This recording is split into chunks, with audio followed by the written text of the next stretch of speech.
Do you grow up dreaming about committing a terrorist or attack? What is so negative about having people around that will support you when you need help? Because the last thing that the world needs is more people like America. So, welcome back, everybody. I have Sami El-Harbi with us all the way from Saudi Arabia. We're going to be talking about some of the contrasts and the myths of Saudi Arabia here in the West. What is real and what is fake out there. Sami, thank you so much for joining us today. Tell us a little bit about yourself, what you do for a living over there in Saudi, and you lived in the United States and went to school here as well? Yes. I'm a linguist and I'm a faculty member. I am a lecturer right now.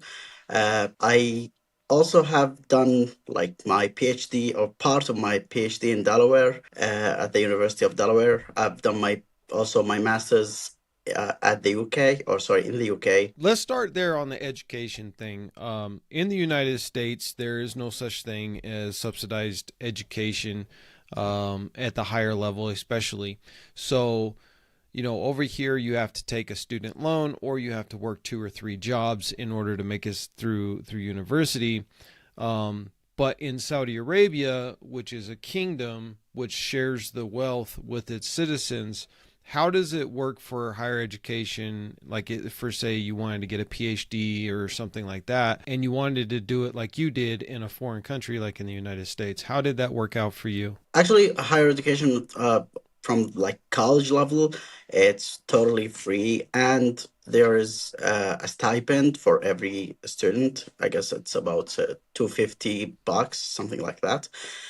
Each month. The higher education, let's say postgraduate degrees, the masters and PhDs, have been or had been free for a long time, except for the last couple of years or so. It has been like paid, but it's largely subsidized. I think it costs a year about, for the master's degrees, something like $4,000 or something like that. So you pay, like if you want to get your master's or PhD, you pay like $4,000 a year and then the government pays the rest? Correct. I mean, that's still a huge savings. I mean, if you do that in the United States, you're paying, 2 or 3 times that, no help from the government. And in fact, the government will, like, they'll give you a student loan, but then they charge you crazy interest on it. So you end up just perpetually in debt after your graduation in the United States. There's a lot of things going on and changes in Saudi Arabia. You're a little bit younger than me. Well, a lot younger than me, actually. Well, I'm almost 50. But there's been a lot of changes in Saudi Arabia over the past 20 or 30 years. Modernization, a lot of AI and robotics engineering going on, media, etc. The Vision 2030 by Crown Prince bin Mohammed bin Salman, right? He wants to really bring Saudi Arabia into the digital age. What kind of changes, just as you've grown up in Saudi Arabia, have you seen infrastructure-wise and digital-wise? Compare that to your time in Delaware. Who do you think is more advanced in that? Do you think it's, in just an honest opinion, do you think Saudi Arabia is now becoming more advanced in the United States, or is the United States still have a leg up on Saudi Arabia right now? When I came back home, and I would tell people that some of the paperwork we would still do through mail, no one would have believed me. Everyone here thinks like we're at the US, like everything is more advanced than us. What I experienced is the reverse. I guess you can see that when you go to the DMV and try to do some paperwork, and you get some mail billed to you, or some bills mailed to you. Sorry, we have that all like in one or different apps in here. Like nothing, it has to be something very serious to get you out of your house to go somewhere to do it. You can do almost everything like government wise digitally right now.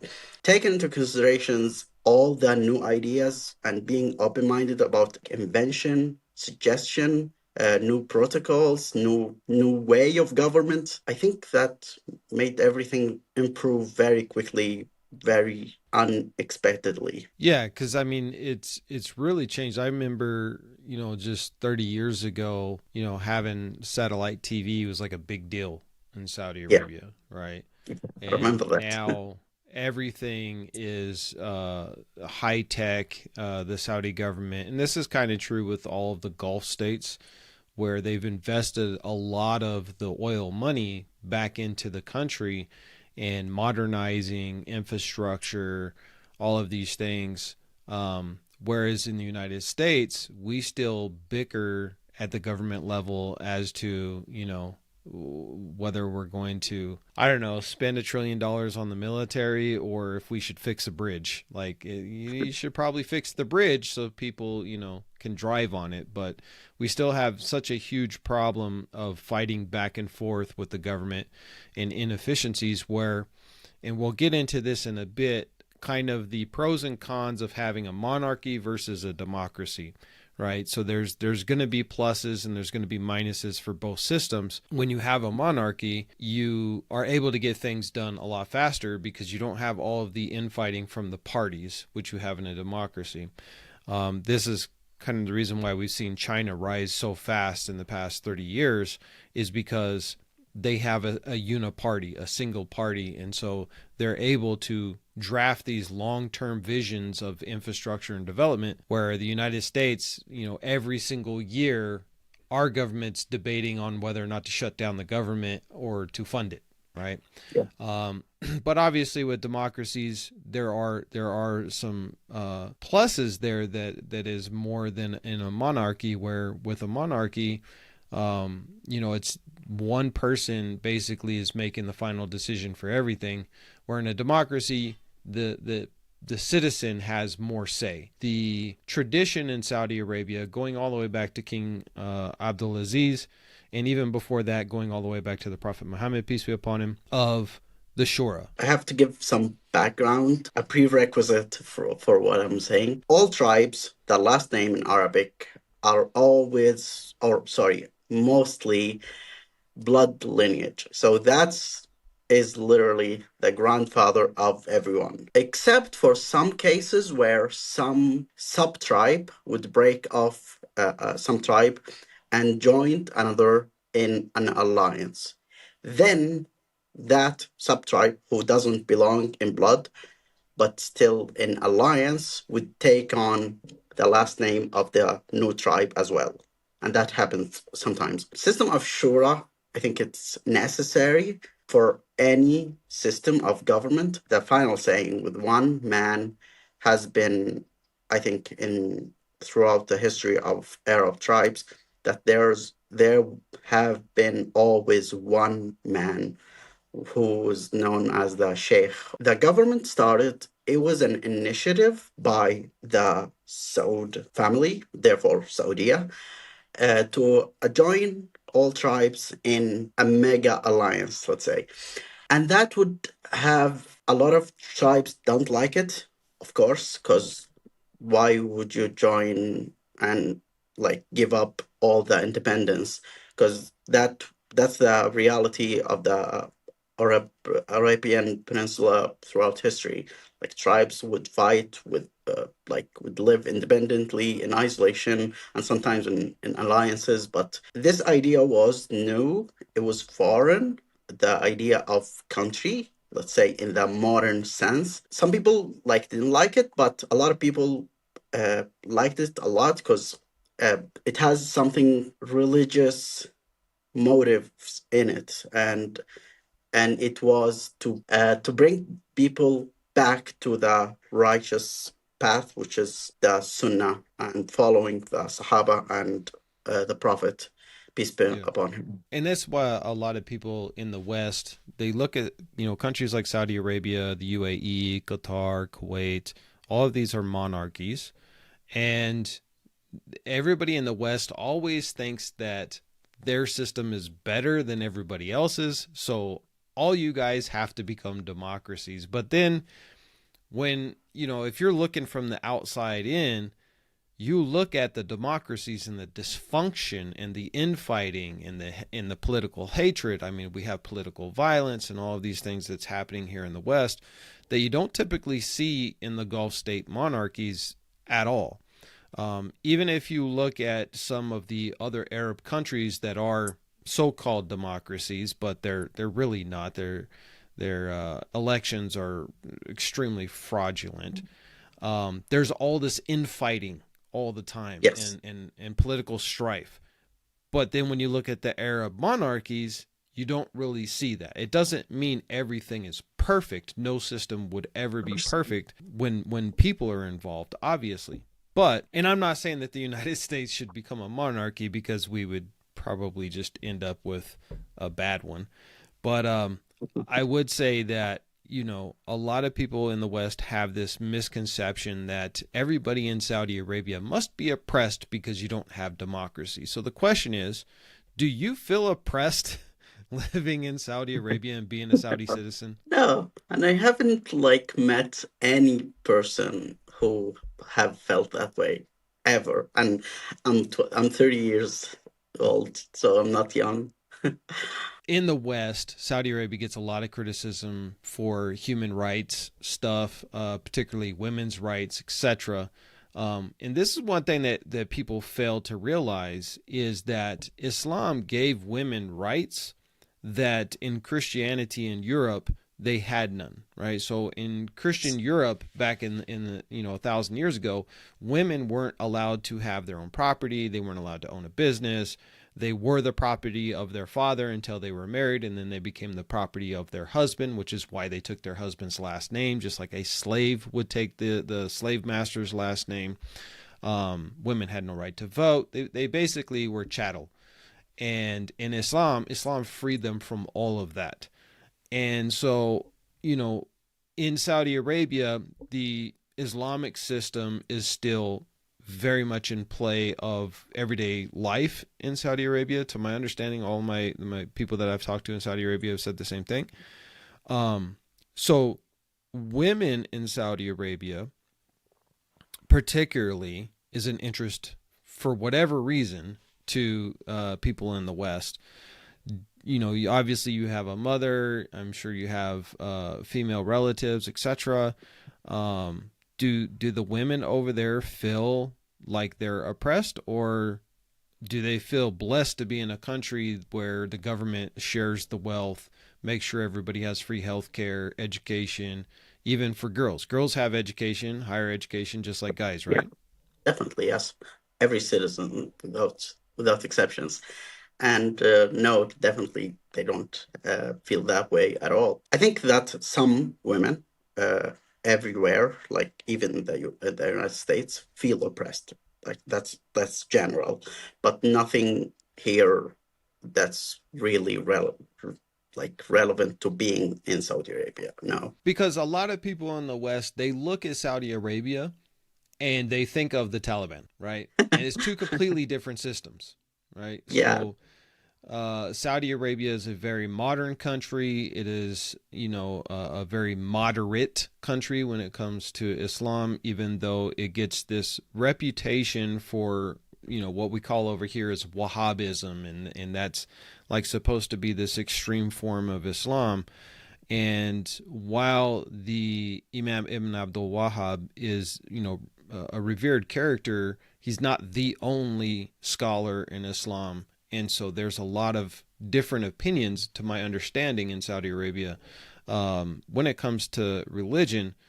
But one thing that I think is fascinating about your country is that while the Taliban has its interpretation of Islam and how to enact Islam and the government, which can be pretty oppressive in some regards, that's kind of separated from the government in a way with Saudi and the Gulf Arab states, where, to my understanding, correct me if I'm wrong, Islam is the governing law, but it's not like my interpretation is the only one, right? Am I correct on that, where the courts there are, the judge himself has the ability to look at all the different Islamic law and the nation's law and come to decisions. He doesn't have to go by the Taliban law, right? The legal system here, 100% based on Islam, but it's not based on interpretation. It's based on the original scripture and hadiths. So when a legal lawsuit is filed and the judge is making a decision, they look at the source. They don't look at interpretations. There's no interpretations that are embedded in the system. There are, however, verses from Quran and Hadith that govern the whole government and the legal system. And so it's basically up to the judge to discover the relevant case law in Islam with the case at hand and then make the appropriate decision. There's a story that I made a video on that was very inspiring. So two elderly Saudi brothers, I believe they were in Medina. One had been taking care of his mother for years, who was old and frail, close to death. And they both loved their mother so much that they actually had to go to court because they couldn't agree on who should be taking care of her, because the one brother had himself become frail and old. And so the younger brother was like, let me take care of her now because I'm younger and stronger. Correct, yes. And it was just a very heartfelt story. Whereas in the United States, we tend to just throw our parents in old folks' homes and forget about them. But in the Islamic culture and the Saudi culture in particular, do you guys even have old folks' homes? In the basic law, which is basically an equivalent to the Constitution, it's the government's responsibility to provide free healthcare and free care to every citizen, basically. And that means there has to be those homes, nursing homes. But the culture itself that when they're old, they throw them away is not actually here, and it's not common. And if anyone does it and people know, he will be banished. No one will talk to them. No one will. Well, let's banished but isolated. Let's say the people you talked about, the brothers, they're actually from my tribe. They're Harbi too, and I didn't know them. I didn't know any of them. But when I saw the news and videos, people who lived with them in the same village, they said their names, and I don't remember their names, but I remember their tribe because I'm low-key proud of them. So very disgraceful for anyone to treat their parents any wrongly, and if they do, they don't want anyone to know. So in the United States, we went down the path of individualism, and this is kind of what democracy does versus a monarchy. So in democracy, the government's incentive is to break families apart and make them completely reliant upon the state. And it doesn't matter if it's Republicans or Democrats. They both do this, even though the Republicans claim that they're the opposite, but they're not. The policies speak for themselves. And so over the past 50, 60 years, the family unit has fallen apart in the United States. And so you don't have these tribes or extended families in America anymore. And this now makes the corporations the ones in power in reality, because they are like the super tribe now. The corporations are the super tribe, and everybody else is out there on their own and struggling. So we have this tradition, like when a child turns 18, they have to get out of the house. Go. You're on your own. Go do your own thing. But that wasn't actually a thing. That wasn't a part of American culture until the 1970s and moving into the 1980s. Before that, we had the kids would stay home. They would go to a local college. They would live with their parents until they had a career, and then pretty much really until they got married. And so you might have somebody 27, 28, 29, 30 before they move out of their parents' house. How is it in Saudi Arabia, when a child is growing up, they're becoming an adult, but they're not married yet. Maybe they're going to school, getting their career started. Do you still stay with your parents? Do you guys stay close together and help each other and cooperate? Or is it becoming more individualistic? I remember, like, when you ask the question, I remember my father. My father, when I got my job, and it's a good job, so it's paying well, and I can live. I can live on my own easily. And he was like, "What? Why?" I said, "Because I can." He said, "No, you're not going because if you're not married, you don't move." So it was something like a command. It's like something that happens always, everywhere. People here, like women, regardless of all things, they are not expected to move, pay, or do anything. Like if they want to, that's fine, but they're not expected to. Guys, they're not expected to move out, but they're expected at least to work. You just don't stay home and do nothing. Even if he gets a really good job, even if he turns 35, they don't move out unless they have a very good reason. Maybe that doesn't work in a lot of American families these days because the kids in the United States are so individual minded. They don't want to be around their parents. Like as soon as they hit like 13, 14, they want to be independent and think they're grown up and they know what they're doing when they don't. But in our family, that's how we've done it. So I think it's really cool that in Saudi Arabia and a lot of the other world that our American audience is probably not familiar with is how tightly connected families are and still traditional in that regard. First, I wanted to comment about some things that you said. When you said tribal, I studied linguistics, so my PhD is linguistics. I understand these things.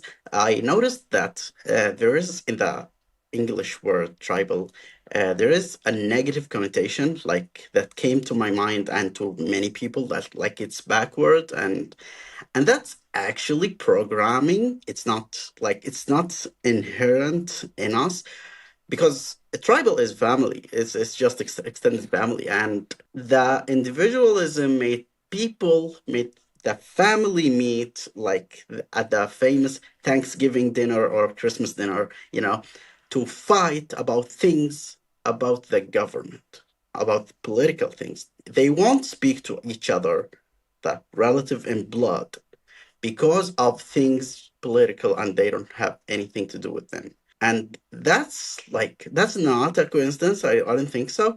And that's how individualism wanted to break up families by making tribal, like the big family looks like backward and old, while individualism is the miserable life of individualism is the modern way or whatever. The funny thing about that, if you look at all of the billionaires in the United States, they all have a big family. Correct. Yes. And they all got their start because they had the support of their big family. They're the ones in Yes. control of all these multi-billion-dollar corporations. But they want the everyday average American to be an individual to go work for those corporations for very cheap labor, and so that they can continue to do that. So on the one hand, they tell you go be an individual, but then they're over here with their tribe. Right. Look at the Yes. Trump administration. Look at any of these Be big Morgan, billionaire right? families. They Be all work Morgan. together. Yeah. I 100% agree with you. I think that the negative connotation of tribalism that has been taught to Americans and in the West for so long is a complete lie, because from the very time that God created mankind, we have been in tribes. It's how we survive. Alone, Correct. if you think about it, why do lions in the wild, why are they in packs? Because one lion has a hard time hunting a deer, which is more agile and faster. But when you have 4 or 5 lions in different positions waiting for that deer to come across their path, now everybody gets to eat. And it's the same thing with human beings. If we don't cooperate and help each other, then it's much more difficult, and usually we'll end up dying. right? So Yeah. I agree with you 100%. I think that we've been sold this lie in the United States and the West that tribalism is bad and individualism is good, when it's actually the exact opposite. Because, like I said, with my family, we're very, very close. My extended family, no, because again, they're all in that individual mindset. But Yeah. my wife and my kids, and even some members of my wife's family, we are very, very close, very, very tight, and we cooperate and help each other to be more successful. And we have a more successful family because of that. When you think about tribalism without any assumptions, without any axioms that you've taken from society, what is so negative about having people around that will support you when you need help, and when you can help them, you will? What's so negative about that? There's nothing. And here in Saudi Arabia, that's like something about the oppressed women that will make you laugh, I guess. Uh, Women here, they are not expected to pay for their living. You know what I mean? So Yeah. until they marry, even if they are employed, even if they have a salary, they can like, and I know many people who do that. They will spend their salary like in 3 days, because they have a house, they have food, and they have a father or big brother who will give them money when they need to, even if they are employed. And so the salary is something just luxury, you know what I mean? Yeah. The boy, however, when he's employed, he will get a hard time to get money, but he can. So the default system is that always you have a back. You know what I mean? You always have a network of support, like be it socially, financially, so be it. When I think about it now, no, women are privileged, so they're not Yeah. oppressed. Yeah. The United States and the Western culture used to have, as we used to be extended family and tribal, um, is that, and you see this with the billionaire families.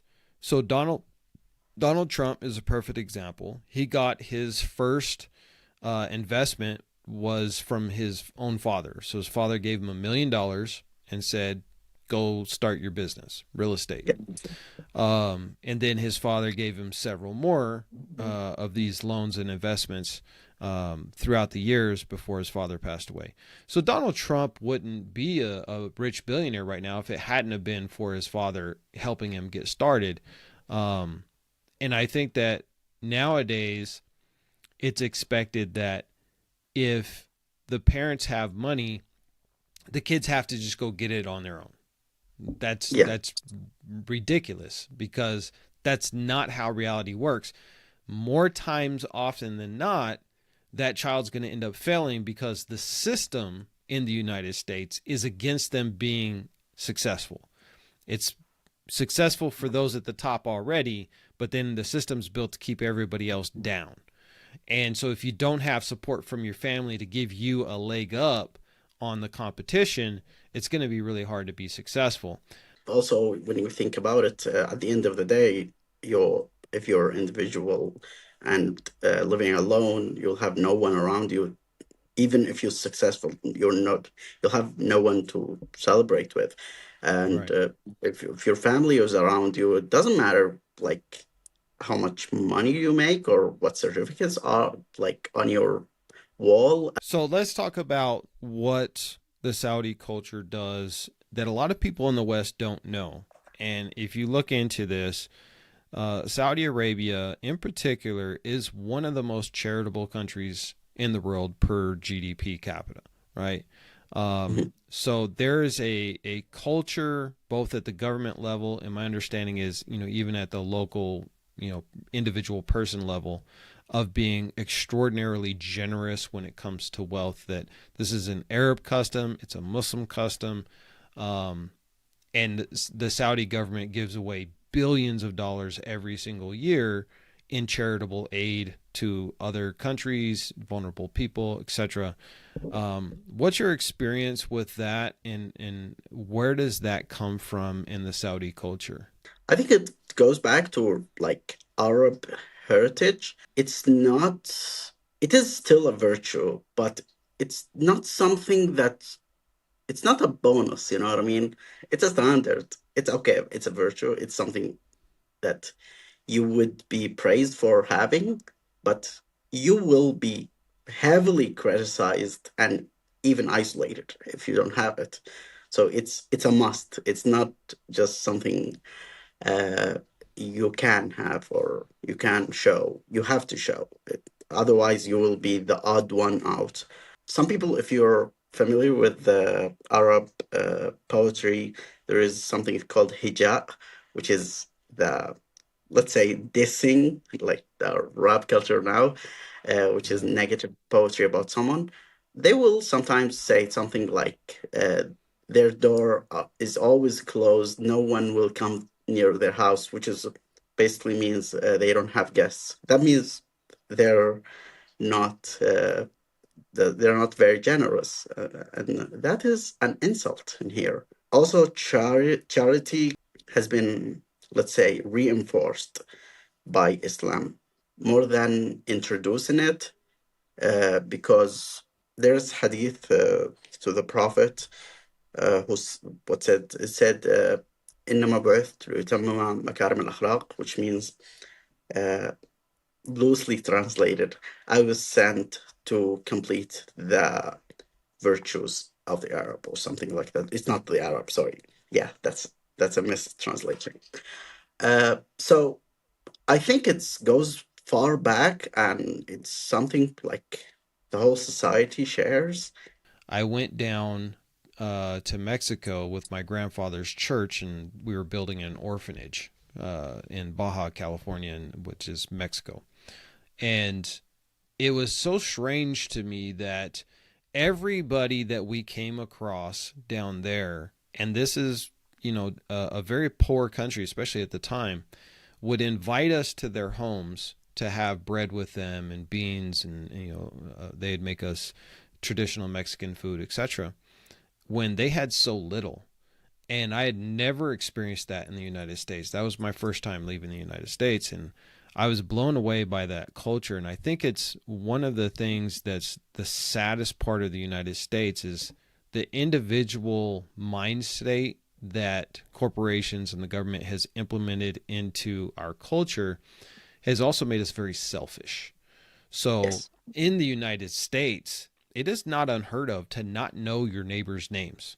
Like, you could live next door to somebody for 10 years and never know what their name is because you've never spoken to them. But in the rest of the world, especially in Arab countries, but also in, even Latin American countries, also in Asian countries, community is very big. And so you would never not know your neighbor's name somewhere like in Saudi Arabia or something like that, because that just would be insane. Like, how do you not know who your neighbor is? How have you never spoken to them? How have you never invited them for dinner, etc.? And so it really irritates me when people in the United States villainize Arabs and Muslims, especially, in countries like Saudi Arabia and the Gulf states and even other Arab Muslim countries, where they villainize these people. But literally, you would feed them, you invite them to your house, and you don't ask anything in return of them. And that's something that we don't even do in the United States. Taking care of the traveler, I know, is a big tradition in Islam. What is it that you think moving forward, let's say over the next 30, 40, 50 years, because of technology and all of these things that have changed, do you see Saudi Arabia moving away from the traditional value system that has made Saudi Arabia such a powerful and great state in the Middle East? Or are Saudis going to be able to combine this new digital age and technology age and AI and robotics and all this while still being able to keep the traditional values? Actually, one of the main one of the let's say basis of 2030 vision is to reinforce the Arab Saudi identity. We had a new ministry, which is the Ministry of Culture. It wasn't there like 10 years ago. And there has been a lot of reinforcement of the Saudi identity, of the Saudi uh, clothing traditions, and even celebrating different subcultures within Saudi Arabia. These things wasn't very commonplace like 10, 20 years ago. I think there is a move, like there is a trajectory toward re-establishing the across time Saudi Arab identity for all Saudi citizens. So I think, yes, we are going to a different version, but we would still hold on to who we are as Yeah. traditionally, culturally, etc. Because the last thing that the world needs is more people like America.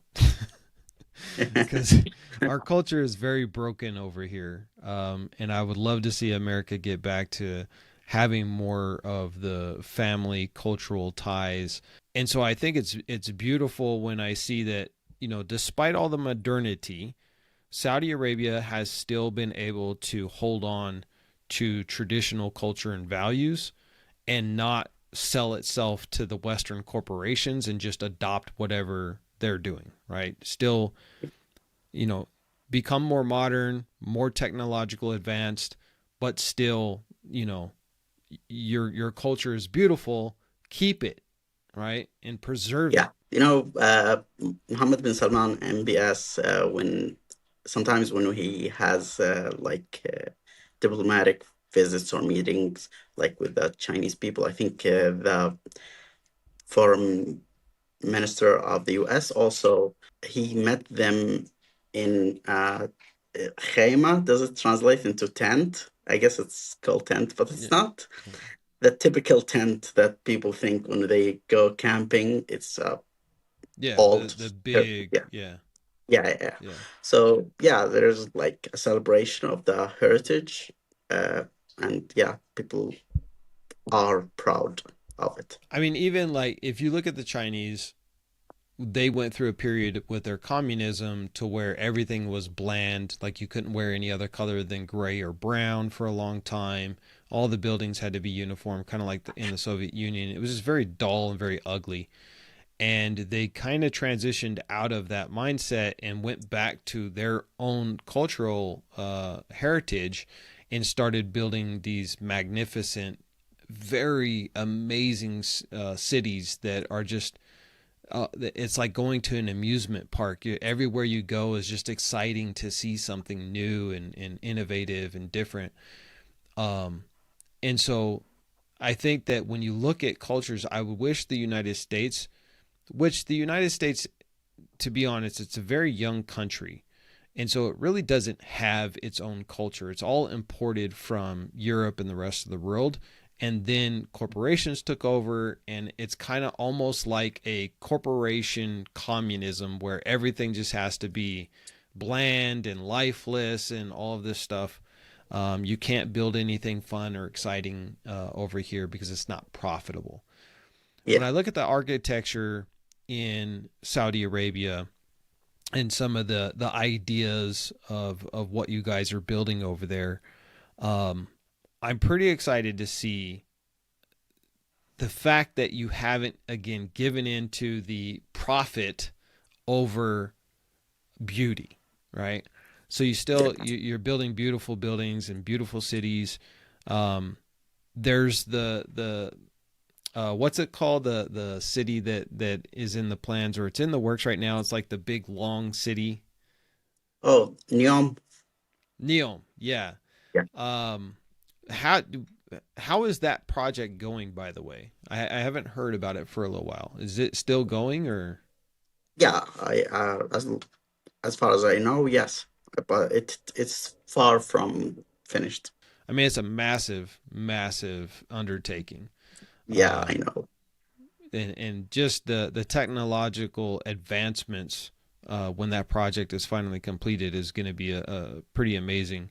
So before we wrap up, one last thing I would like to say or ask you is, because you've been to the United States before, you've gotten to meet Americans, you've gotten to kind of see our culture a little bit, and there's so much misunderstanding with the average American as to the culture of Saudi Arabia, the country of Saudi Arabia.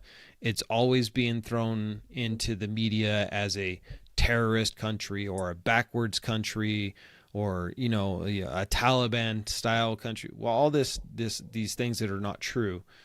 What would you say to Americans that they don't know about your country that they should know? We're people just different than you. We're we don't believe the same things you believe, but we're not any more hostile or aggressive than anyone else. We're we're just we're just different. And one thing, like, we just had this tragic incident happen in Australia. And obviously, Muslims across the world are being blamed for it, as though all 1 point whatever 7 billion Muslims in the world are all guilty because two crazy people did two crazy things. As a Saudi and as a Muslim, as an Arab, do you grow up dreaming about committing a terrorist attack, or is it you grow up dreaming about, okay, I want to be a doctor, I want to be a pilot, I want to be a lawyer, I want to be whatever, because in America, the people that are very anti-Islam, very anti-Arab, they say that all children grow up just wanting to be terrorists. But what's the reality? Because we know that that's not the reality. First, the collective guilt idea is dumb, to say the least, because any group of people would have a lot of blood on their hand if we think this way. Any group, no one is innocent, but like we're not like there are extremists of any group, like white people, the KKK, I guess the best True. at extremism. But what I would say to people who would find it easier to judge than to understand is just we have GPT now, we have ChatGPT now, and you can just ask, is it true that X, Y, Z? And he would just answer you right away.